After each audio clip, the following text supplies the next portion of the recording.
Good morning, good afternoon, good evening, good whatever time of day it is. Thank you for tuning in to Conversations with Dr. Don. The show is produced and broadcast from the Portland, Oregon area.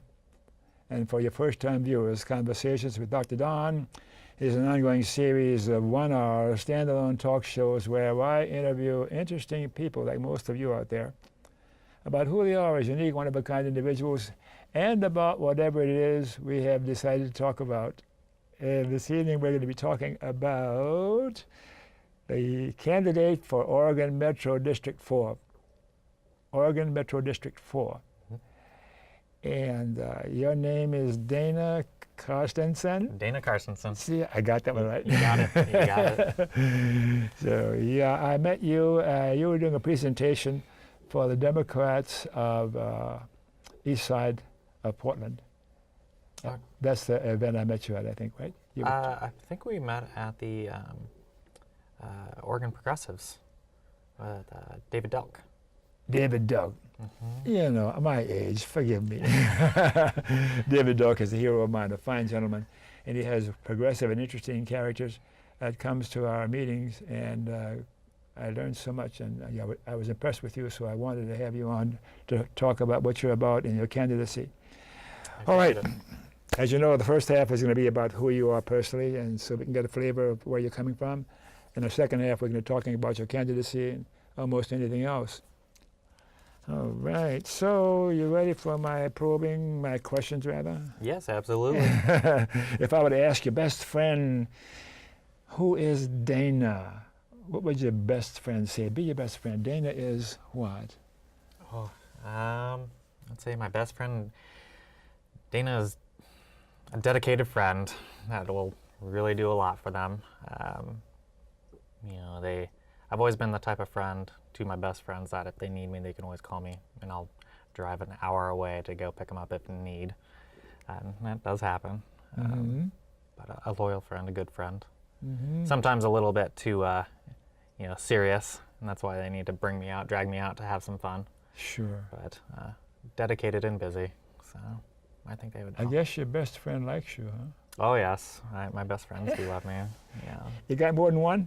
Yep, I do. A lot of high school friends from growing up and going to school over at Grover Cleveland High School in southeast Portland. Still keep in contact with them. So it's nice. It's very nice to have friendships at well over 10 years now, pushing 15 years. So Says something about you. Yeah.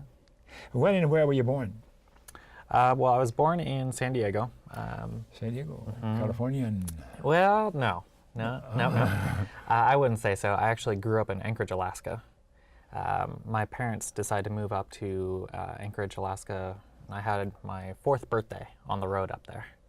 So I spent all my childhood that I remember up in Anchorage. And then I moved down to Oregon in 1999 with my mom. And then I started my life as an Oregonian with them. So. Do you have any memories of your childhood in Alaska? Oh, yeah. I loved Alaska. I still love Alaska. I would say my fondest memories were during the whiteouts in winter, when the power would go off for days at a time. And so we'd light the fire in a fireplace, and we'd turn on the radio, and we'd listen to typically just almost audiobooks, you know, but in the radio. So someone would be reading a story or something, and we'd just sit down and play board games. It was just so peaceful. The world was just turned off, and it's instilled in my memory. It makes me smile every time. Wonderful. Yeah. Those are good memories. It is, very much so. Sometimes I ask a question that is unexpected, and I like that because I want to see the reaction, okay? Yeah. Ready? Yeah. Why were you born? Well, I guess my mom and dad got a little busy. Yeah.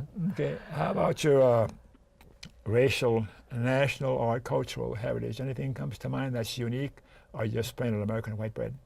Well, I suppose my father's side of the family, they're more recent, I think, 2nd generation Danish immigrants. Christensen. Carstensen, yep. S-E-N, so it's Danish. Yes. Yep. My mom's side, nothing that I really know, just white bread, as you say. Wonderful white bread, yeah.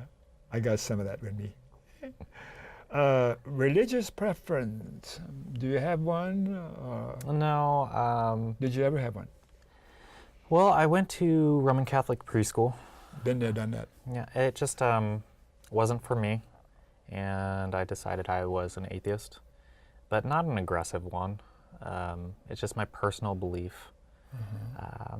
And then that's that, really. I just kind of keep it to myself. I believe that's a personal choice, and that it's a personal belief, and I never liked it when people pushed their religious beliefs on me. So, so I never pushed on anybody else. I found it hypocritical to do that. I think it's probably, for me, it's to be nice, to be loving, to be respectful. And if it comes up, it's interesting to talk about. Exactly. For an example, I spent a year in New Zealand backpacking all across their country. You are weird. But a year. I quit my job and bought a ticket and left New Year's Eve. And I arrived January 2nd in New Zealand in 2016, and I just backpacked across. I'd trade labor for room and board. But I probably went to 20 different households, and one of the best ones I stayed at was actually a very Christian husband and wife. The end is coming, and, very much everything about their life was about Christianity. Yeah. And I was very upfront with them about being an atheist. But the great thing was we were both respectful. We had great conversations. And I stayed there for a month. I originally only planned to stay there for a week or two. But I had such a good time, great conversations, and lots of laughs that I ended up staying for a month. So, just because I'm an atheist doesn't mean I can't get along with people who are religious, and vice versa. Yeah. So I think that was a fantastic I make a distinction. I'm a humanist now. I was a Roman Catholic altar boy like that. And I used to try different terms to describe myself, humanist and skeptic, and finally I was saying atheist, and then that produced a negative reaction, and now I say atheist, not atheist. That's a pejorative, So that makes it a little easier for them to accept. Yeah, and I also to help people when they get a little defensive, it's like, well, I don't know for sure, but I'll find out when I'm dead. I could be wrong. So if I'm wrong, I never heard that one before. I'll find out when I'm done. I'll find out when I'm done. See, but hey, if I'm wrong, I'll still, I still live my life to help people out and do good. It's got to count for something. Are you a tree hugger? Yeah, I suppose you could say I am. Yeah, growing up in Alaska, definitely made that sound. Did you find any trees to hug? Oh, yeah, lots of trees, lots and lots. How about your formal education? What was that like? So I went to Grover Cleveland High School in Southeast Portland. Yeah. Graduated there. I then went to PCC, Portland Community College, and earned my Associates of Oregon transfer degree. And then I transferred down to U of O, where I earned a Bachelor's of Science in Planning, Public Policy, and Management. Ooh. Yeah. So I am a trained planner with regional planning and policy making. I remember that now, yeah. Yeah, it was a perfect degree for me, really. I've always been a type of person to think in the long run and get into the nitty-gritty, and that is planning and How did policy you happen making. to choose that kind of an education? It came down to a high school friend of mine who said, Dana, I think you'd be interested in this class. I think it was community planning, and I took it. I was like, okay, I need some credits. This will count towards a degree of some sort. And so I took it, and I was intrigued. I loved it, and I've always gained a lot of pleasure from helping people out in any way I could. Yeah. And planning is that. What was hammered into us down at U of O was a good planner isn't the problem solver. A good planner is the tool to help people solve their issues. So we go in there and it's bottom up, empower them, and help them solve their own issues. And that's fascinating for you. You like that? Love it. Satisfying for you. Yeah. Interesting. You get that sort of influence from your mom or your dad or from some other person in your childhood? I think it just is me. Yeah. It just kind of, not necessarily my mom or my dad, but it's just the type of character I've always been, always thinking about what should be happening in the future,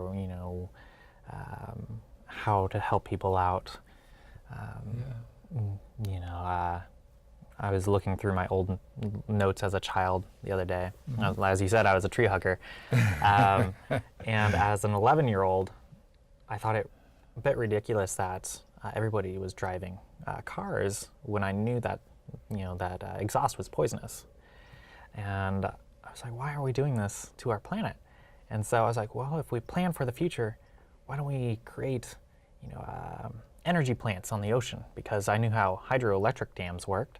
So I was like, well, why don't we just do it in the ocean, use waves? But, I was like, well, we could do that 20, 30 years in the future and we can have clean energy. So even as an 11-year-old, I was planning for the future. And so I just found the right degree for me, which is planning for the future. So. You are really weird. Yeah, well, I love it. It's fun. It's fun. Yeah, I admire you. Yeah. What do you do to earn a living nowadays?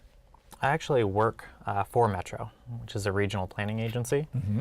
I work at the Oregon Zoo, and I work at their South Transfer Station as a hazardous waste technician there. So. And it puts bread on the table? To some degree, not much bread. I am a temp there for both jobs. Metro likes to use a lot of temps.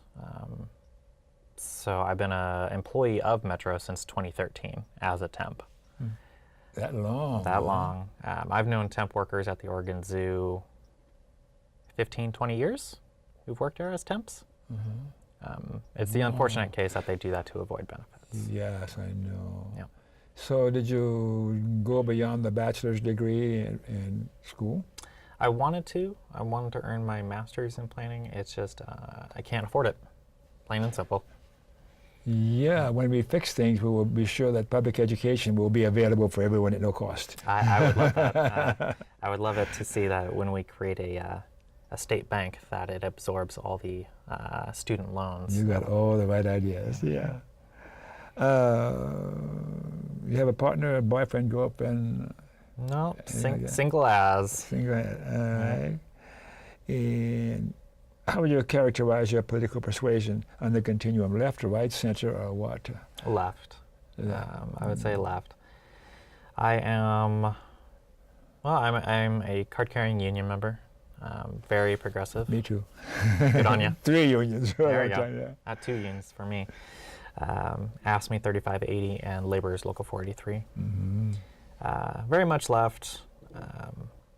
I consider myself to be a democratic socialist. Anybody ever call you a communist because of your views? Not that I remember or to my face. But people like you or like us who are often characterized as communists because they can't bear some sort of a threat to their way of looking at life. Yeah. What's the difference between sympathy and empathy? I ask a lot of questions where people say, because they're provocative. It is. Sympathy. I'm sorry. Yeah. It's just almost often sympathy is just an auto response. Empathy is when you really feel for them. You try to put yourself in their shoes to understand their situation. At least to my thought, especially in these days. Yeah. And for me, if I see you responding to something I've said to you, and I sense it, and I sense it more than just naming it, I've got the connection. You got the empathy. Yeah. Yep. Oh. So I've done this question for a lot of times, and now and then I'll get some new nuance so that I can better talk about it in the future. That's why I like learning and meeting new people, Yeah. Yeah. And people get to think he's pretty wise. Well, I've been asking these questions for a long time. 17 years, I'd say so. memberships in political, social, or civic organizations.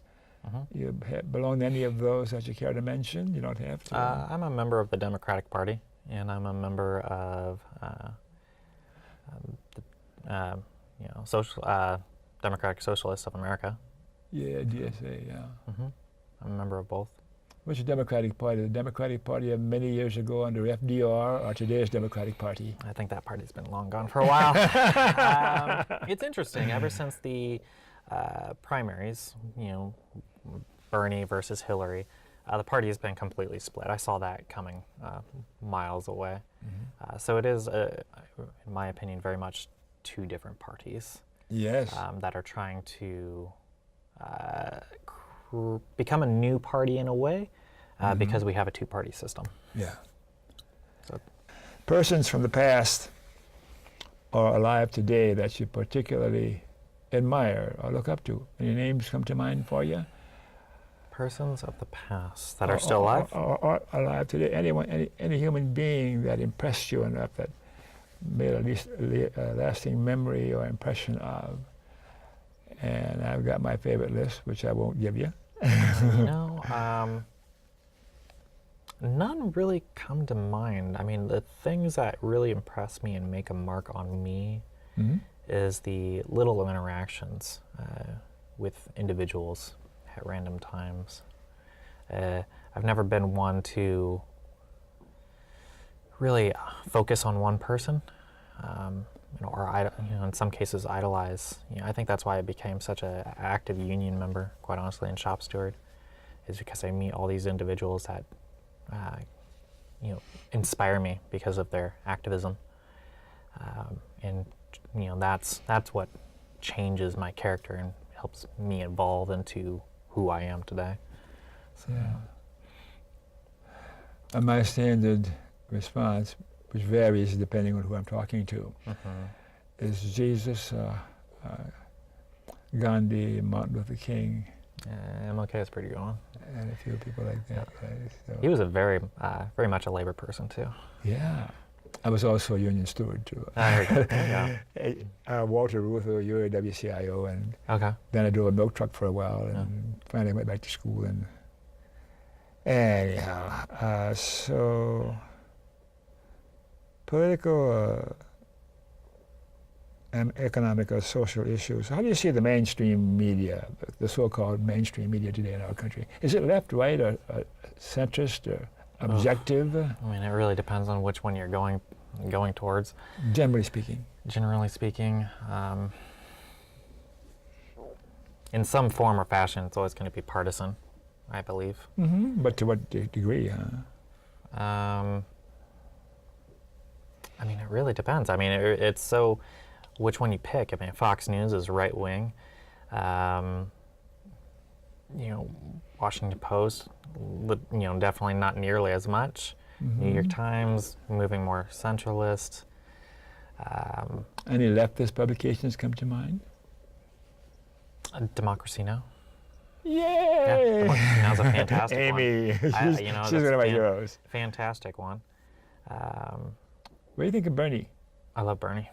I'm a poor man, but he got my $10 a month as soon as he announced. This is going to be a kumbaya meeting, I can tell you right now, baby. Kumbaya. There was such opportunity. And actually, the man, even though he lost, he never stopped. He just kept on going. No. That's a mark of a real leader. He lost, but he kept on fighting, and he's still going hard. He's principled. Yep. Yeah. I think he took a week breather, and then he got right back into it.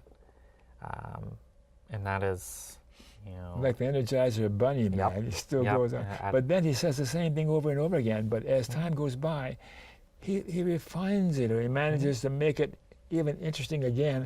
He said this before, but something about it now, it's kind of different. Yeah. Is he polishing his spiel? He could be. I mean, he could be gearing up for 2020. We'll see. So, what do you think? You think it's possible? I think it's possible. I also think quite a few other people are gearing up. I also think Jeff Merkley's been gearing up for 2020 bid, which, keep in mind, Jeff Merkley was the only senator to endorse Bernie Sanders also. So he's been making the rounds. So we'll see. We'll see. Alternative media. What do you like to do that's unique or different than your regular profession and work and studying? What kind of entertainment or self-pleasure producing events are going on in your life now? What do you do? I sing. I study singing, and about every 5 or 6 years I get some new interest, and I get all involved for a couple or 3 years, and then it kind of fades away and something new, you know. Beekeeping. Beekeeping? I love beekeeping. Yep. You're even weirder than I thought. Thanks for allowing me to have fun with you. I gain a lot of I gain a lot of pleasure from that. Yeah. How long have you been doing that? A few years now. I was actually a warehouse supervisor at a beekeeping company. That's how I got into it. So, yeah. Where's this beekeeping company? I don't think it's in business anymore, but it was called Bee Thinking. Yeah, I mean, it's fun to work with the bees and do different, practices to see what the outcomes are and use different techniques. How long did you do that? Oh, I mean, if I had more time, I'd do it almost weekly. Hopefully after this election, in coming summer, I'll set up, a new spot for my beehives and try new things and actually put more time into it. So.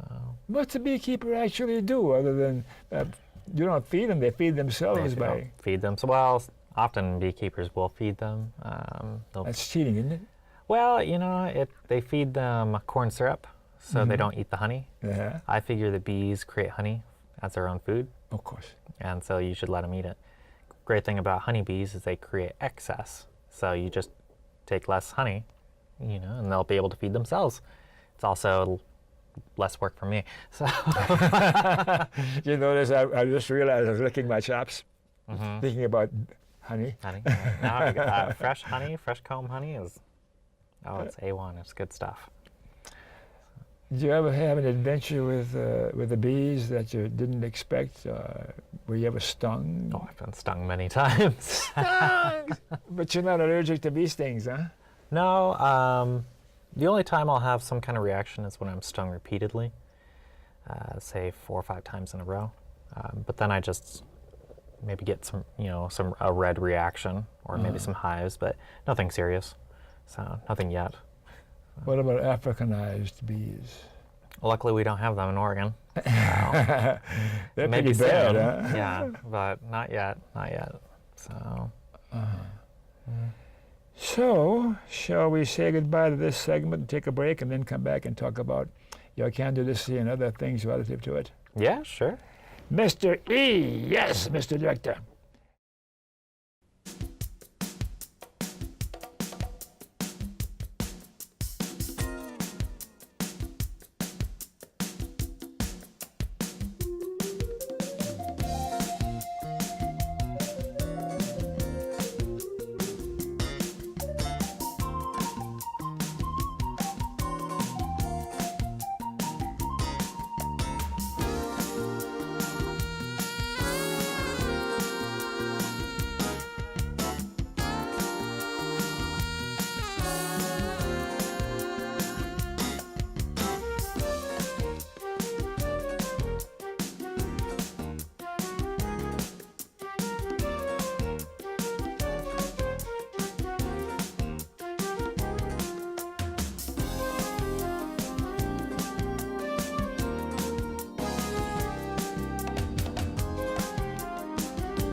Oh, right, it's time to return to what we are about now. Thank you for staying tuned.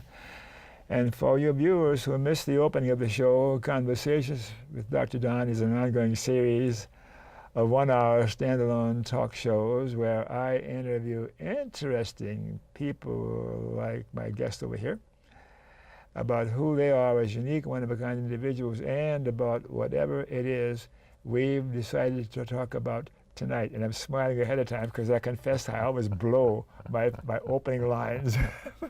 Anyhow, we're back to talk about what we're really about, and the title of the show is your candidacy for Oregon Metro District number 4. So, what is Oregon Metro District 4? That seems kind of obscure. That doesn't follow the standard language of politics and like that. What is that? Well, so I'm running for District 4 of Metro. Metro is a regional planning agency. Mm-hmm. It covers 24 different cities and 3 counties. But I'm District 4, which is northern Beaverton, all the way to Forest Grove, which follows the TV highway would be the southern border, and the northern border would be as far north as Rock Creek. How many members of this district are there? There's 7 voting members, and 6 counties and 1 president's seat. Mm-hmm. So, and I'm running for one of them. So about 260,000 people in District 4, about 160,000 voters. Mm-hmm. Yeah, and Beaverton is a bedroom suburb of Portland proper. Yeah, I would say, well, yeah, everything around Portland, I would say. It's the Portland metropolitan area, so I think we're pushing almost 2 million people at this point. Mm-hmm. We're growing at about 1.75%, which equals a net growth of 1,000 new people every single week. So the metro bigger and bigger. Mm-hmm. We are booming. What are your chances of winning? I think this May election, I'll have a pretty good chance because only the dedicated voters vote in the May election. And those dedicated voters, they open up the voter pamphlet and they actually read it. When they read my voter pamphlet, they'll see diversity in endorsements. They'll see that I've been an employee of Metro for 5 years. They'll see that I have a degree in planning and public policy, and that Metro is a planning agency. Yes. And so when they read all those things and they decide how they want to vote, I think that'll make a difference. I think that'll make a big difference, actually, in them swaying like, well, maybe a planner should run a planning agency. Yeah. And go, there we go, I'll vote for Dana Carstensen. Mm-hmm. Yeah, so I think I actually have a good chance. So in your candidacy, do you knock on doors, do you attend meetings and meet groups, or what else do you do? Knocked on probably 500 doors thus far. I'll be making a lot of calls along with my volunteers. There's about 33,000 dedicated voters, the ones who voted in the last May election,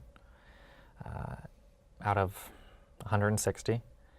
And so I will, try reaching out to them specifically to try to get their support, by calling, emailing, door knocking, going to community meetings. Are you accepting any corporate backing? No corporate backing. I didn't know what the answer was to that. I had to hear you say it. Yeah, no. Union backing, yes. Fundraising money, yes. Mm-hmm. Win or lose, though, one of my passions will be for campaign refinance reform. Oh my gosh, yeah. Otherwise, this experiment is down the tubes. Yeah. Everybody loves the fact that I'm experienced in Metro. I'm a trained planner, and Metro is a planning agency. And they love my ideas for Metro, Republicans and Democrats alike. But the main issue I've been having in my campaign is fundraising. I don't have deep pockets. Poverty keeps the company of poverty. And so, people are hesitant. They want to bet on a winning horse. So we need to change the campaign donation system. And to my opinion, we should change it in a way that only allows donations to be given by those you're, trying to represent. So that would mean you can only take contributions from the district you're running for. Oh, so you can't have any outside money coming in. Exactly, and only by the registered voters themselves. Would that be some sort of legislative decision? More likely than not, yeah. But it's common sense. Everyone I've talked to said, well, if Dana's running in District 4, maybe Dana should only get money from District 4 people. Or if Jeff Merkley should only take money from those registered voters in his district, or any House district or Senate district. What's the chance of that passing? You know, I actually think something like that would actually have a decent chance of passing, because I think people across the board politically think the system is corrupt, and something like this is just common sense. You know, the person who's running in House District 28 should only, wherever that is, should only take contributions from people, the registered voters of House District 28 or wherever. So is the system now corrupt as it stands? In my opinion, absolutely. That's a pretty strong term. Yeah, I think it is absolutely corrupt. It's broken. I have no issue saying that. It has been broken for a long time. People like me, those in poverty, can't get in. We can't get in because we don't have the deep pockets to fundraise, and because we can't fundraise that deep money, those who even like us and are willing and like our ideas won't support us because, well, you can't fundraise, so I better put my money to someone who can. And so people care about winning quantity, not quality. Do you sense what's about in my eyes or in my face as we're talking about this? I didn't realize we were going to go there, but the realization that, but it's always been that way to some degree or another. Huh? Yeah. Yeah. It's been about, in my campaigning over the last few months, it's been that's probably been the number one issue for me. So. Okay. Why would you be better than the other candidates? Why would I be better? Well, I'll reiterate, Metro is a planning agency. Yeah. I have 5 working years with Metro. I have a degree in planning and public policy and management. And I actually have plans.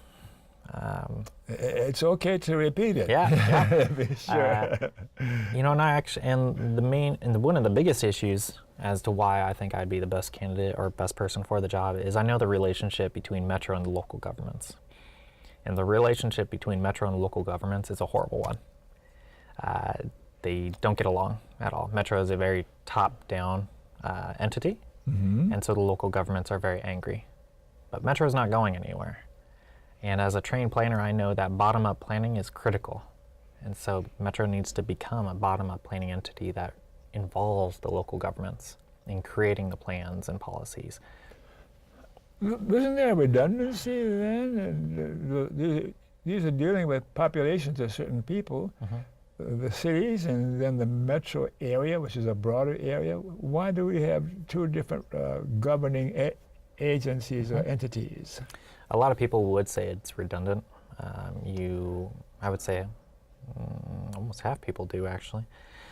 Metro exists to basically tap the brakes on the urban growth boundary expansion. It is its plan. It is its job to tap the brakes, stem expansion of sprawl, and to create a 50-year plan and combine all the different municipalities in creating that plan. It's not Metro's job to be the government of a mega city, if you will, or not try to, it's not its job to turn the metropolitan region into a mega city. So a lot of people would say, well, why don't we just have the mayors create a council to do that? I think that's actually a fair argument. Most other, regional planning agencies actually do have something like that. It's just the fact that we have 24 different cities. And so you'd have 24 different mayors trying to come together to try to figure something out. It probably could be done. You're causing a knot on my stomach again. But it's the system we have now. And so we got to work with what we have. And I would like to try to fix the issues that are preventing the progress that we need to make. And that is good bottom-up planning and good communication with the local governments and empowering them to design and implement the systems that they feel that they need. Metro is a tool for the local governments to use. I treat it as such. So let's imagine that you have one and you have representing that District 4. And what would be probably the most, if not one of the most important considerations in your activity in this position? What would you address first? Oh man, there's so many things that need addressing. I'd probably, top 3 things I'm most concerned about. Okay. I'm concerned about the fact that our region trucks and dumps 1.4 million U.S. tons of trash to Arlington, 150 miles east, every year, instead of turning that into energy through a waste-to-energy system. We just truck it 150 miles away and then drive 150 miles, back, just truck and dump. I think that's a huge lost opportunity. What would you do instead? I would replicate something that the Scandinavians and Europeans do often, is a waste-to-energy system. If we use a pyrolysis system, which is just how charcoal is made, it's heating of something in the absence of oxygen, we can turn all of that waste into basically a crude oil, a natural gas, and biochar. That's charcoal. being done now in some European countries? It is. And so when you do those 3 things, you can turn that crude oil into energy, you can turn that natural gas into energy, and then you have that carbon, that biochar. You could put that into soil, which makes it carbon negative. Yeah. But then also, with all that energy, you could probably provide 10 to 20% of the region's energy needs. And so we can create a system that is carbon negative and creates over 1,000 construction jobs and then hundreds of permanent staffing jobs and lower everybody's electricity bill. That sounds so reasonable. Why isn't that being done in our country today? I would say no one wants to take on a $1 billion project or create it. They just want to keep the status quo because it's easier that way. People, I would think a lot of our leadership lack vision and the gumption to actually make it happen. And the direction we're heading in is not very encouraging for the future. No. And it's unfortunate because I've talked to both Republicans and Democrats, union members, Greens, and they all like my idea for this waste-to-energy system.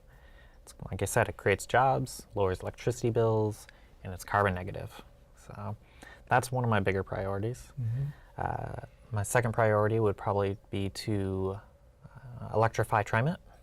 TriMet currently has a diesel fleet of 700, but the technology exists to have a fleet of 700 electric buses. So if I snap my fingers and I change all the buses Metro has, all those diesels into electric, over the next 12 years we'd save $85 million in fuel and maintenance costs. What about the initial investment to change all of those buses over? Yeah, a diesel bus costs about, an electric bus costs about twice as much as a diesel bus. Yeah. But over the 12-year lifespan of an electric bus saves you about $122,000 in fuel and maintenance. And that's not including the health-related benefits of cleaner air. So in the lifespan of it, it saves money. So even if we just start adopting electric buses as diesel buses expire and just stop buying diesel buses, so when one just breaks down and then it's done, just replace it with an electric, it's a move in the right direction because fiscally it's the right move to make right now. They're just cheaper in the long run. I would like to see that happen. Well, you're citing statistics, not specifically, but it sounds like your conclusions are based on some research. Yeah. Some studies. The benefit of having a degree in planning and public policy is I like to find those numbers. I like to find those government numbers and the often university studies. So like the cost savings for an electric bus. New York University came out with that study. New York has a massive fleet. So if anybody's going to know, They do. They would know. So I learned those numbers from there. So like I said, 700 diesel buses, but if we change them over, if I just magically snap my finger and they happen to turn into electrics, $85.4 million we'd save over the next 12 years. I mean, can you imagine the expansion and an improvement in TriMet we'd see? That's something like 17 million $5 ridership tickets. I mean, only 20, so when a person buys their ticket at, for a bus, that $5 ticket, all those fares cover about 25% of TriMet's operational costs. Well, why don't we just improve the system so it costs less to run? And then maybe we can lower those fares, or maybe even get rid of them altogether so it's just free to ride TriMet. How long did you study Marx?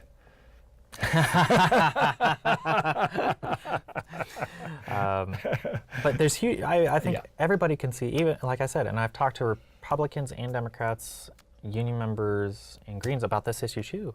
And they both like it because it pans out. The numbers come out.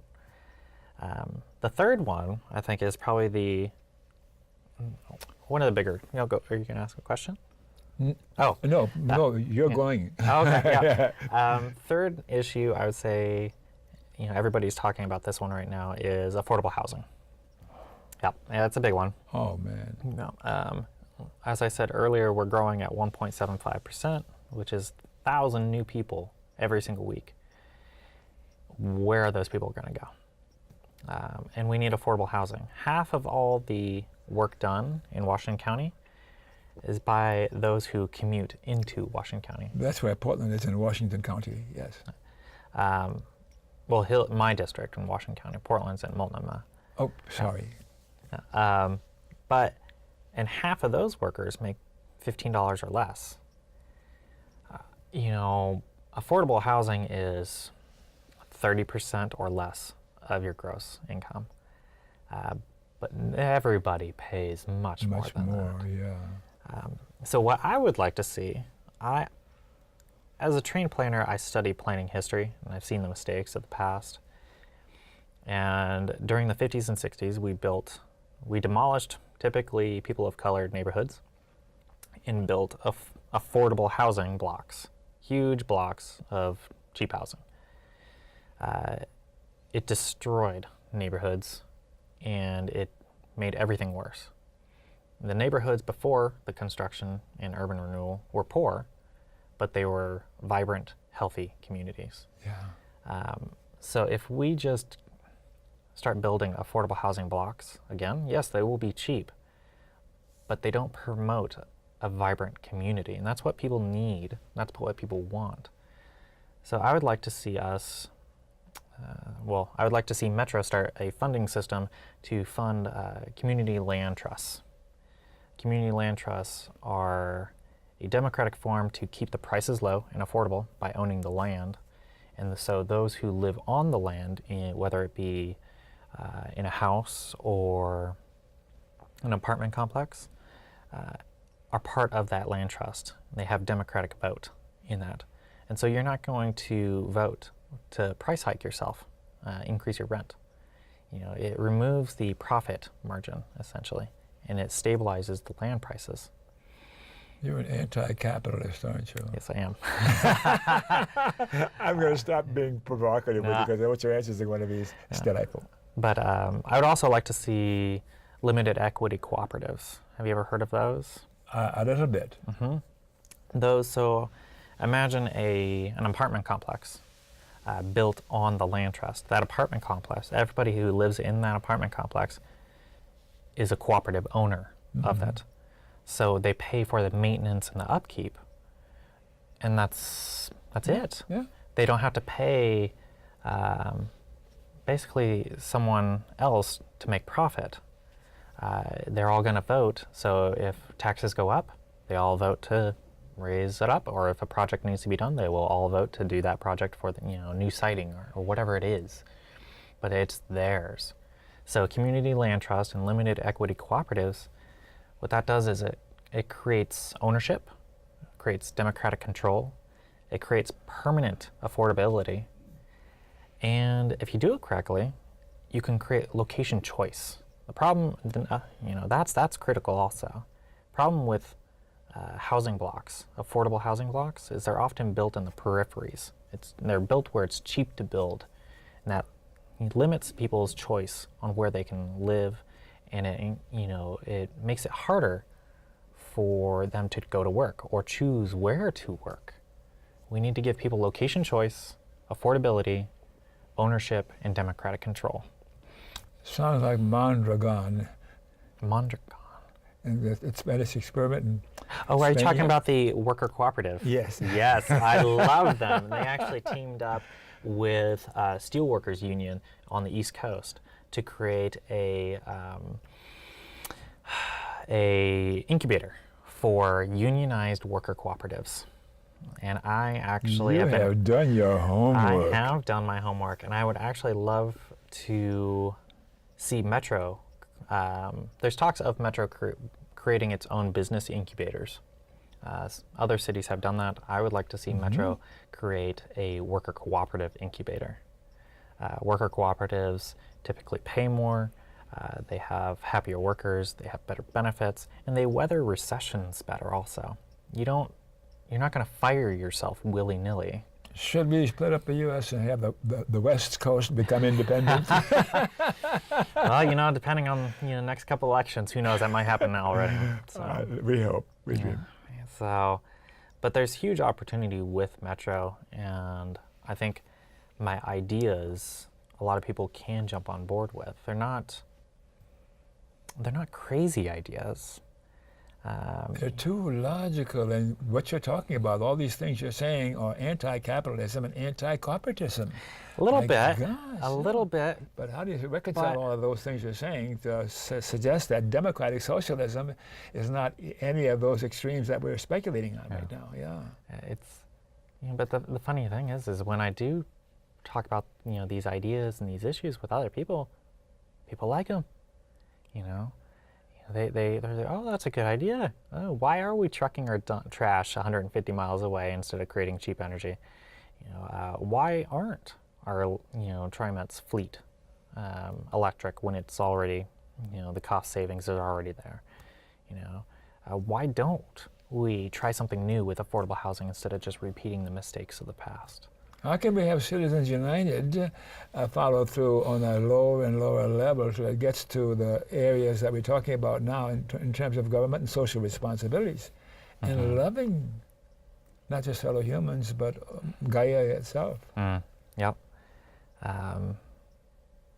Well, I mean, how are we going to handle Citizens United? Yes. Oh, well, I would love to see, as I was talking earlier, changing the way fundraising is done through.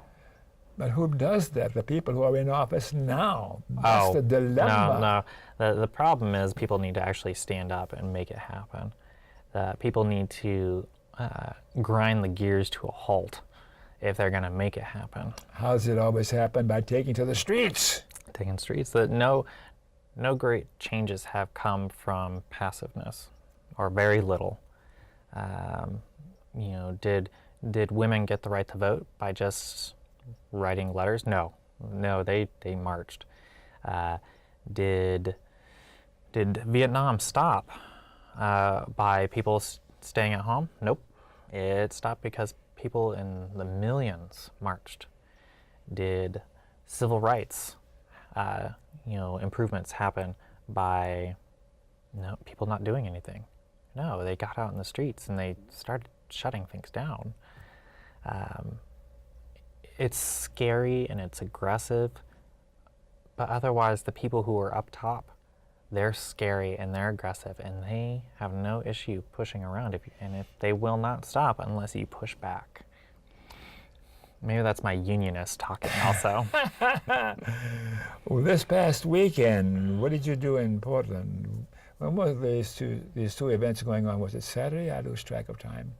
The march. Yep. I was unfortunately working on my campaign. I had to turn in questionnaires that had deadlines. And you made time for me, so good. I did make time for you. So, in solidarity and spirit, but when you're limited on time by running a campaign, you have to turn that stuff in to try to get the support. So. Yeah. Boy, I'm certainly not impartial in this discussion, and I'm trying to think of what it is I can do to help you in what you're about for a number of reasons, and you can sense those. And I have been an idealist and a perfectionist and all those kinds of things all my life. Telling a little story about myself that I've told before to my viewers. I have 5 daughters, and the oldest one now, I think she's going to embarrass me, she's 66, I think, and they're all 2 or 3 years apart. And I think of in Los Angeles, where I spent most of my growing up years after I left New Orleans, and the Vietnam War. I marched on Wilshire Boulevard. You're familiar with L.A.? No, I'm not. City. No. Okay, anyhow, it's a big city, of course. Well, I know the planning history of it, but Wilshire Boulevard, big boulevard, where we had big marches, and it's very wide, and we had thousands of people marching, and I had my daughters on my arms, and little kids just in steps, and marching against the Vietnam War. And I've been an activist since the time I was born, I think. And those are my credentials. My daughters are all goofy left-wingers. you did get that. You gotta do something. The bottom line is serious change never occurs unless the people take charge of the government or execute the leaders of those kinds of anti-democratic movements. And the left doesn't usually execute leaders that they disapprove of. It's true. It's just the other side who does that, like JFK and Bobby Kennedy and Martin Luther King, and like, man. That's true. The left usually doesn't do it. Unfortunately, the extreme other side has a tendency to do it. But I think I always hope, that something can be done, that the people will rise up and stop becoming almost bipolar, if you will. And the power of the media makes people this way. It's true. It's too much power, in my opinion. I think media shouldn't be privatized. I think it should be, at the very least, always nonprofits. It shouldn't. The media is too powerful to be a for-profit entity because you end up getting agencies like, in my opinion, like Fox News, who are extremely biased and don't actually give a fair and even viewpoint, or it's just not journalism. It's not good journalism. And I'm aware the time is running short. We've got a couple of minutes left, and I wanted to have you for another hour or so. A few comments on political and social justice, local, national, and worldwide. What's going on worldwide as far as social justice for human beings? Middle East, Asia, Africa, China. Oh, I mean, it's just everywhere. Everywhere is having issues right now. I think China's a big one. China. It's going to be interesting with China, with its expanding in investments in Africa and the Middle East, and especially in South Africa, and their social issues, how that will translate to all these different countries. Well, you've got AFRICON and all those kinds of U.S. interests to be sure to counter those kinds of independence movements. There's going to be a lot of change in the next 2 decades, and internationally. Even in Europe, with the UK breaking off from the EU, we're going to start seeing the fallout of that in the next couple of years. That's going to change the European Union permanently. I'll be watching anytime there's some publicity out about what you're doing.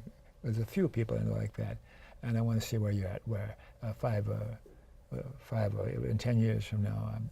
And because I'm sure I'm going to be pulling for you. And if you can think of anything I can do along the way, we can't have you on periodically because you're too political. We have to couch it in a way where it's interesting human being. Yeah. And I will do that for you because I'm so curious about. I like you, and we're compatible in so many ways. But anyhow, let's stop and let you look at that camera and say something to the viewers. Anything comes to mind, what we talked about, anything else, or something you forgot, feel free. Go for a couple of minutes and talk to the viewers. Like I said, my name is Dana Carstensen, and I'm running for Oregon Metro District 4. I've been an Oregonian since 1999. I have a degree in planning, public policy, and management, and I'm running for a planning agency that I've been working for 5 years. I have plans for a waste-to-energy system to lower our electricity bills and create thousands of jobs and be carbon negative. I have a plan to electrify our TriMet fleet. I have a plan to combat affordable housing. If there's any way for you to help me, I would much appreciate it. As you just learned from watching this show, my biggest hurdle is fundraising and organizing, because if you don't have deep pockets, it's hard to get elected. But we need good candidates. And that's how we're going to create change. We need we need quality instead of just quantity, of all sorts, of all demographics, of all histories and variations, because that's the strength. Because they're going to yell at me if we don't stop. Yeah, there we go. I thank you so much for coming on. Thank you. It's been a real pleasure. I appreciate Let's it. please stay in touch. We will. We will. Public service announcements, Mr. Director. Oh, the ACLU. You didn't mention the ACLU. That's my favorite organization of all times. Okay. Without the ACLU, our civil liberties would be down the tubes. I did get my union to start donating to them every single month. Yeah. And one more, to learn how to end corporate personhood, go to www.movetoamend.org. I wonder if we'll ever end corporate personhood. That's the only way we're going to have any successful revolution. I plan on it. And we have to have one more. Thanks for watching. And remember KFC. Remember KFC. And not Kentucky Fried Chicken, Dr. Don's KFC. Kind, friendly, and charitable. To you too, and you too. And you too in the control room. Thanks again, and we'll see you next time. Good night.